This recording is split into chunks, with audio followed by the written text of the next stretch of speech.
Tribunnews, kita beralih ke berita selanjutnya. Arab Saudi buka suara terkait warganya yang merayakan Halloween 2022. Pasalnya perayaan ini dilakukan di tengah pro dan kontra. Arab Saudi mengatakan perayaan ini dilakukan setelah adanya reformasi dari Pangeran Mohammed bin Salman. Diketahui Mohammed bin Salman yang menjadi pewaris tahta dan Perdana Menteri Arab Saudi mulai menyingkirkan pembatasan sosial. Ditambah istri Mohammed bin Salman yang memiliki gaya hidup modern. Sang istri yang bernama Putri Sarah bahkan tidak menutup kepala dengan kain. Sejumlah reformasi itu diantaranya memberi izin bagi wanita menginap di hotel, menyetir mobil, dan menjadi tentara.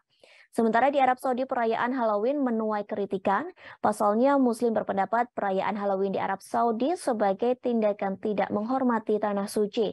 Mereka berharap pemerintah Arab Saudi tidak mengizinkan hal-hal yang bertentangan dengan ajaran Islam. Namun pada akhirnya perayaan tersebut tetap dilakukan. Alasan Arab Saudi merayakan Halloween kali ini karena ingin memajukan industri desain kreatif.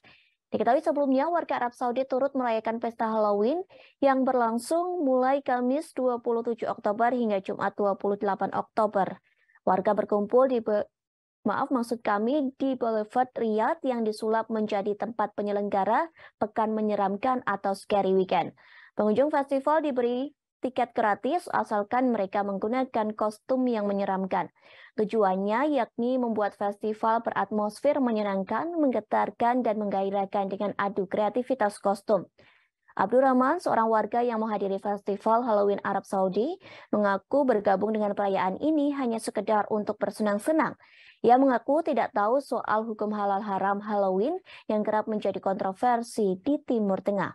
Perayaan Halloween sendiri sejak lama dihindari di negara-negara Teluk Arab.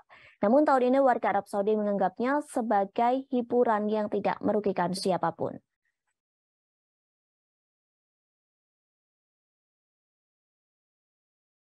Terima kasih sudah nonton.